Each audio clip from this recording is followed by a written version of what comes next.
บายดีทุกคนสบายดีตอนเช้านะพ่อแม่พี่น้องวันนี้ก็สิมาเฮ็ดอยู่เฮ็ดกินทุกคนเมื่อคืนนี่แต่เมื่อติมน้อยไปจับปลาก็บ่ได้ถ่ายคลิปซ้ำทุกคนไปจับปลาไปเอาไดทุกคนไดป้มน้ำตั้งแต่เมื่อวานนี่แหละไปเอาไดแล้วพอดีไปฮอดแล้วเห็นปลาแล้วจับปลาแล้วบ่ได้เอาเครื่องกล้องไปถ่ายทุกคนก็เลยเอาบ่ได้คลิปจับปลาซ้ำมื้อนี้ก็สิมาเฮ็ดอยู่เฮ็ดกินคั่วปลาแล้วก็ต้มปลากินทุกคนมีปลาข้อกั้งแล้วก็ปลาข้อทุกคนก็ปลาขาวก็มาเบิ่งมาชมกันเนาะพ่อแม่พี่น้องก็กำลังกลัวปลาตอนนี้เนาะทุกคนเนาะตื่นมาแต่เช้ากับบุมีเบียกทุกคนก็มีแต่เฮ็ดอยู่เฮ็ดกินนี่ล่ะมื้อนี้บิตาก็หากระตื่นนอนแข่งพันเด้แข่งพันให้เบิ่งเด้มื้อนี้เบตาจะมาแปลงพันธุ์ให้ทุกคนได้เบิ่งได้ชมน้ำกันพ่อแม่พี่น้องบิตาเฮียนฮอดปอเลยแล้วบิตาเฮียนปอ2อ่านชื่อได้ไปเขียนชื่อตัวเองได้ไปได้แล้วบวกเลขได้ไปบวกเลขได้ไปได้บ่บวกเลขได้น้อยหนึ่งอ่านได้น้อยหนึ่งเก่งไปเสียงได้ที่ตัวเลอผ่านมาเสียงได้ที่ตัวเลอได้ที่1ที่2ที่3ที่4ที่เลอได้ที่3ที่2ที่4เนาะบ่ทันได้ที่1เนาะปีต่อไปได้ที่1เด้ออ้าวคือบ่เอานาที1อ่ะโอ้เราบ่อยากได้ที่1บัดนี้เรียนให้เก่งอยากได้ที่1อ่ะแกเด็กอ่านให้เก่ง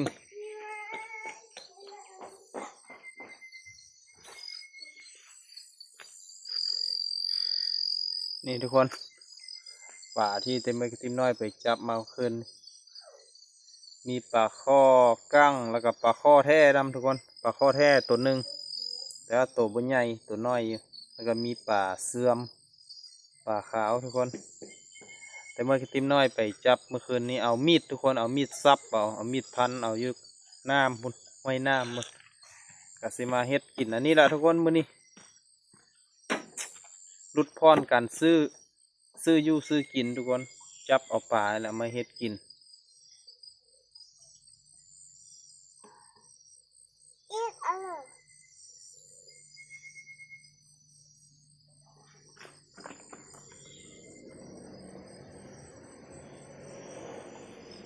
ก็ปลาก่อนวันนี้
ต้มปลาจังเมื่อ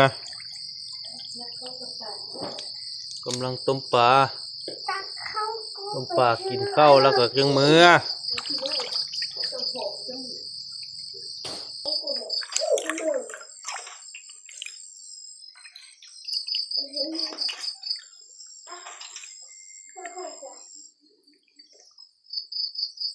จะเหมือนเธอเลยเหมือนเธอเลยบอกมันหนึ่งเข้าไปได้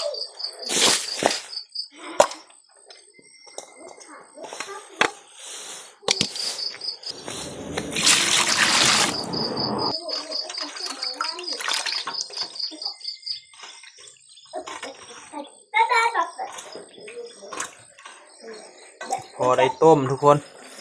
นี่ป่าเขาไปจับได้ก็พอได้ต้มอยู่มันนี่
ต้มสิครับหน่อไม้ส้มทุกคนหน่อไม้ดอง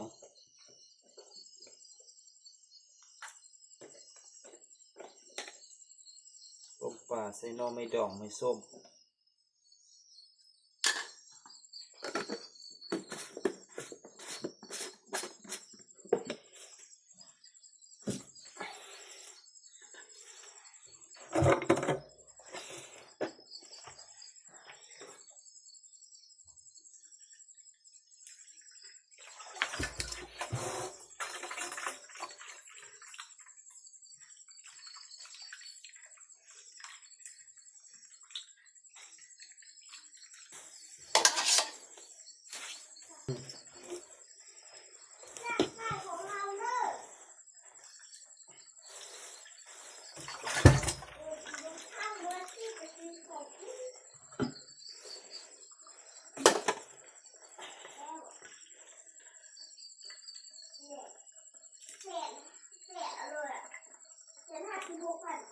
เดี๋ยวให้มันพด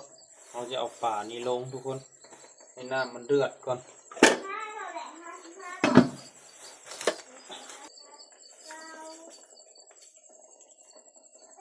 เป็นนัวนี่เป็นโนทุกคน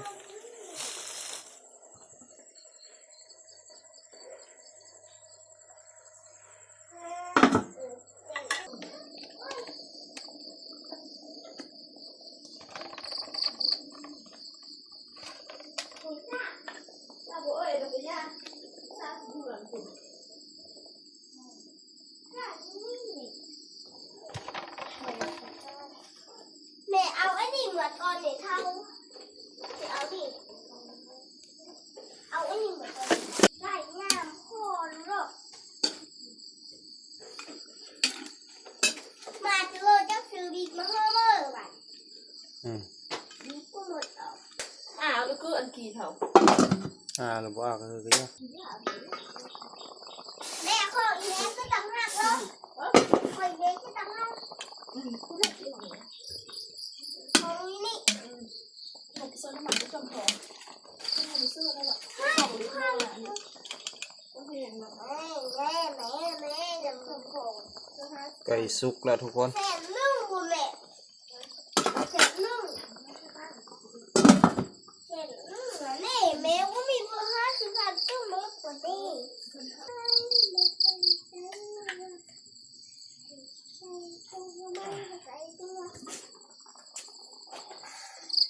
สุกแล้วบัดนี้คือซ่าเลยกินข้าว เ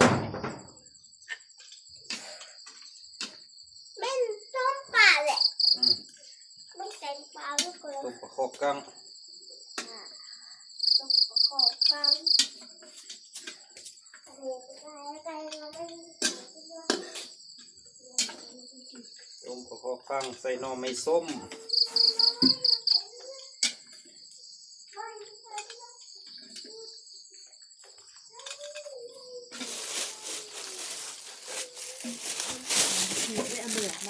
เด็กแม่จ่าเก็บข้าวแมงลูกเอาเสื้อแล้ว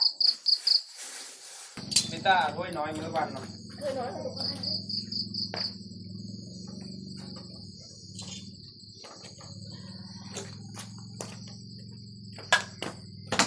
เอา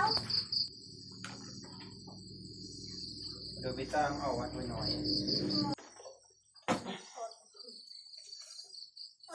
ไป กินหิบเมื่อ ทุกคนปลุกเลย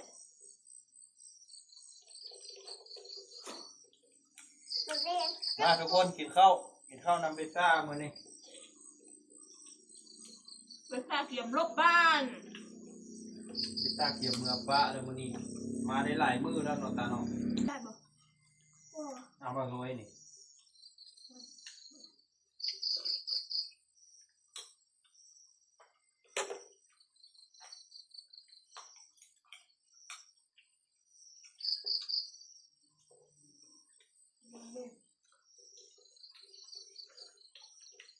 กินต้มปลาคอนโยจับอาทิตย์ แม่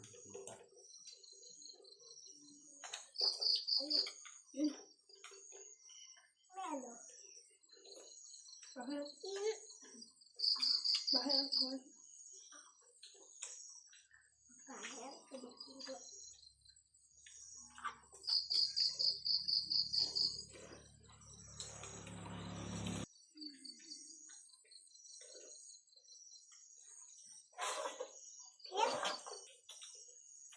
เฮ็ดสมัครเดียวนี่เลยเลยเอ๊ะเลย กินได้ตรงนี้ กินเลยกำลังแซ่บ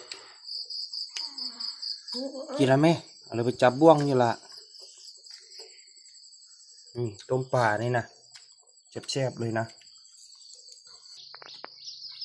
น้อยวันจะเมื่อย่ามเนอะพี่ตา เกิดวันที่6แล้วนะวัน ออกมาเลื่อนเมื่อวันจะเมื่อย่าม รักรถเมย์เมื่อเด้อ บายดูอ้วยมาดูบัดหนึ่งดู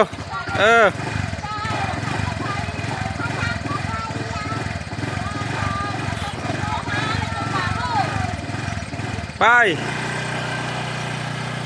สองแม่ลูก สองแม่ลูก